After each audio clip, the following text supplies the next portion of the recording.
대한민국 근현대사를 성경적 세계관으로 알리고 전하는 대한역사문화원의 한국근현대사 바로 알기 특강입니다. 건국의 걸림돌, 공산폭동. 지난 시간 1948년 4월 3일에 일어난 제주 4.3 사건은 항쟁도 국가폭력도 아닌 50 총선거를 무산시켜 대한민국 건국을 방해할 목적으로 일으킨 공산폭동이며 무장 반란이라고 했습니다. 하지만 현재 4.3 사건은 폭동을 일으킨 가해자가 피해자로 폭도와 맞서 대한민국을 수호한 군인과 경찰은 가해자로 완전히 뒤바뀐 상태입니다. 오늘은 4.3 사건 역사 왜곡의 전말을 살펴보려고 합니다. 4.3 사건 역사 왜곡은 어떻게, 어디에서 시작되었을까요? 2000년 1월 12일 4.3 특별법이 제정되고 2003년 10월 15일 제주 4.3 진상보고서가 만들어졌습니다.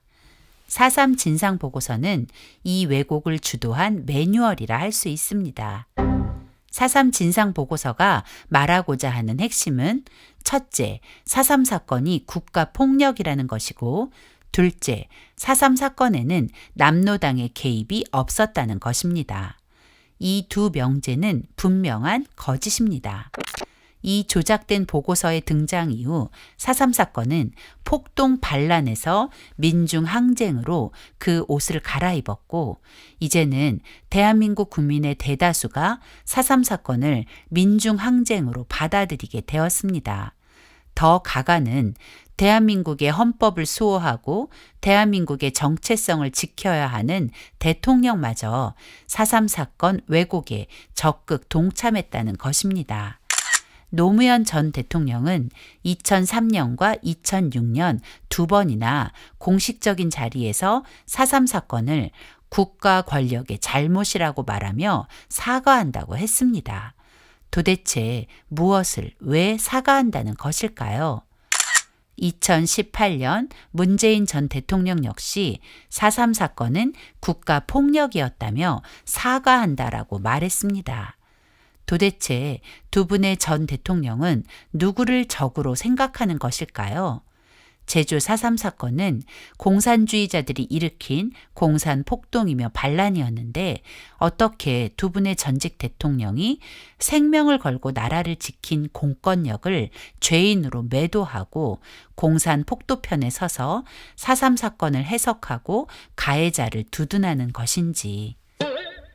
4.3 폭동이 항쟁으로 둔갑하고 가해자가 피해자가 된 데에는 희생자 부풀리기라는 사기극이 존재했음을 알아야 합니다. 제주 4.3 진상조사에서 희생자로 등록된 숫자는 현재 14,231명입니다. 이 숫자는 사망자와 행방불명자를 포함한 숫자입니다. 2000년 1월 12일 제주 4.3 사건 진상규명 및 희생자 명예회복에 관한 특별법이 공포된 이후 2000년 6월부터 희생자 신고 접수를 시작하여 2002년 11월 20일까지 횟수로 3년 동안 1715명이 4.3 희생자로 접수되었습니다. 생각보다 턱없이 적은 수에 놀란 노무현 정부는 이 희생자 숫자를 인정하지 않고 희생자 접수 기간을 2014년 5월 24일까지 약 12년을 연장하여 4.3 희생자 추가 신고를 받은 끝에 14,231명이라는 숫자가 나오게 된 것입니다. 12년을 연장하여 14,231명이라는 숫자가 나오게 되기까지 어떤 일이 있었던 것일까요? 역사 왜곡을 주도하는 4.3위원회 입장에서는 1715명이라는 숫자로는 역사를 뒤집을 수 없다는 것에 위기의식을 느꼈고 12년 동안 희생자 신고를 독려하여 지역별로 희생자 접수 할당량을 지시한 것입니다. 제주도에서 읍면으로 다시 읍면에서 동네별로 희생자 신고 할당량이 내려지자 동네 이장들은 4.3 사건 당시 죽었다는 사람은 무조건 희생자로 신고하는 어처구니 없는 일이 벌어졌고 그렇게 1715명에서 14,231명으로 4.3 희생자가 불어나게 된 것입니다. 즉, 4.3 사건 당시 병에 걸려 죽거나 사고로 죽어도 이사를 가도 하물며 그들이 폭도였다 해도 죽기만 하면 희생자 명단에 들어갔다는 뜻입니다. 그러다 보니 가해자와 그 가족들이 희생자로 둔갑하고 4.3 사건과 무관한 사람도 4.3 사건의 희생자가 된 것입니다. 이것이 사기가 아니면 무엇일까요? 더구나 국가가 주도한 사기극이라니 정말 어처구니 없습니다.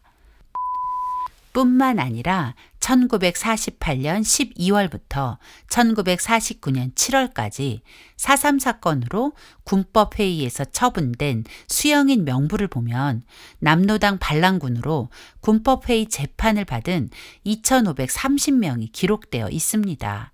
이 중 18명이 4.3 당시 재판 기록 없는 약식 재판으로 억울한 옥살이를 했다며 재심을 청구하였고 2018년 제주지방법원은 재심 개시를 결정했습니다.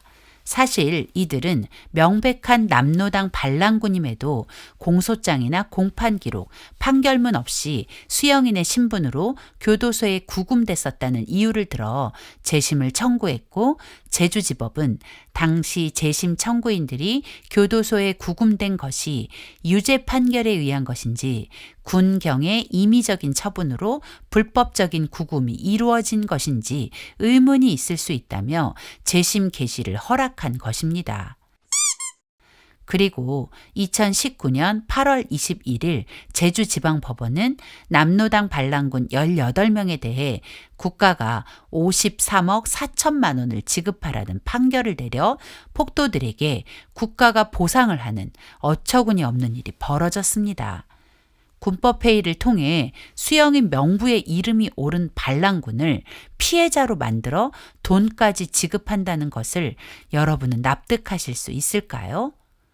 반면에 반란을 수습한 사람들에게는 학살자라는 억울한 누명을 씌우는 지경에까지 이르렀습니다. 4.3 사건 당시 수습 임무를 맡고 조선경비대 11연대장으로 1948년 5월 6일 제주에 부임한 박진경 대령은 일반 주민들을 남로당 무장세력과 떼어놓는 선무 작업에 주력했습니다. 4.3 사건 초기 많은 주민이 여러 상황에 떠밀려 한라산으로 들어간 상태였고 폭도들 역시 한라산 자락에 숨어 군경과 대치하는 상태였습니다. 폭도들이 일반 주민과 섞여 있는 상태에서 폭도 소탕은 불가능한 것이었습니다. 그래서 박대령은 폭도들의 토벌보다는 입산한 주민들의 하산 작전에 중심을 두고 주민들을 남로당 무장 세력과 분리해 일반 주민 구출에 힘을 다했습니다. 박대령의 이런 시도로 폭도들의 입지가 좁아지자 남로당은 문상길 중위에게 박대령 암살을 지시했고 박진경 대령은 6월 18일 새벽 남로당 프락치 문상길 중위에 의해 목숨을 잃게 되었습니다. 그런데 현재 대한민국 정부 수립을 방해한 남로당 무장 세력과 싸우다 암살당한 박진경 대령은 학살 주동자로 몰려 비난받는 상황에 처해 있습니다. 박대령 암살범들은 재판 과정에서 박대령의 30만 도민에 대한 무자비한 작전 공격에 불만을 갖지 않을 수 없었다고 주장하지만 그것은 명백한 거짓입니다. 박진경 대령은 양민을 학살한 게 아니라 죽음에서 구출하려 했던 것이니까요. 하지만 한번 기울어진 역사는 박진경 대령을 학살자로 만들어버렸습니다. 그 결과 제주도 충원 묘지에 있었던 박진경 대령의 추모비가 찾기도 어려운 도로변 외딴 곳으로 옮겨졌고 역사의 감옥에 가두다라는 제목의 철창 감옥을 만들어서 박진경 대령의 명예를 훼손하고 있습니다. 반면 박대령을 암살한 암살범 문상길 중위는 영웅으로 만들어버리는 치밀한 역사 왜곡이 지금도 계속되고 있습니다. 4.3 사건 당시 2대 폭도 사령관이었던 이덕구는 공산주의 나라의 건국을 꿈꾸고 대한민국을 향해 선전포고를 한 반역자였지만 현재 제주도에서는 영웅 대접을 받으며 이덕구의 죽음을 추모하고 있습니다. 사련이 숲길에 가면 이덕구의 은신처를 4.3의 유적지로 기념하고 있습니다. 이덕구의 은신처에는 이런 글귀로 이덕구의 죽음을 추모하고 있습니다. 아무런 이유 없이 억울하게 죽은 것이 아니라 죽어서 아무런 이유가 없어져 버린 것이 억울한 것이다. 제주도에는 2대 폭도 사령관이었던 이덕구의 가족 묘지가 잘 꾸며져 있고 지금도 많은 분들이 이덕구를 추모하며 찾아오고 있습니다. 4.3 역사 왜곡은 제주도를 4.3의 성지로 만들었고 제주 4.3 평화기념관은 각종 거짓으로 도배되어 대한민국의 정체성을 파괴하는 장이 되어버렸습니다. 4.3 평화기념관에 다녀온 사람들 마음속에는 대한민국은 태어나지 말았어야 할 나라가 되고 건국 대통령과 공권력은 학살자가 되어 증오의 대상이 되는 것입니다. 이 사진은 4.3 평화기념관에 전시되어 있는 사진입니다.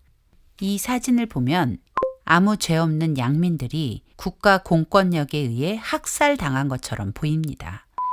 하지만 이 사진의 진실은 6.25 전쟁 당시 인천 상륙작전 이후 퇴각하던 공산군들이 무참하게 양민을 학살한 전주, 대전 학살 사진을 합성한 사진입니다. 양민 학살의 주범은 바로 공산주의자들입니다. 더구나 더 기가 막힌 것은 제주 4.3 평화기념관에는 4.3 희생자들을 추모하는 약 14,000개가 넘는 위패가 전시되어 있는데 이 위패 중에는 즉시 철거해야 할 폭동과 반란 주동자들의 위패가 섞여 있다는 것입니다. 제주 4.3 정립연구 유족회에 따르면 적어도 104기의 위패가 당장 철거해야 하는 공산폭도의 위패라고 합니다. 뿐만 아니라 제주 4.3 정립연구 유족회가 각종 자료와 증언을 통해 문제가 있는 위패를 추적한 바에 따르면 제주 4.3 평화공원 내 철거 대상 위패는 최대 수천여 기에 이를 것으로 추정된다고 합니다.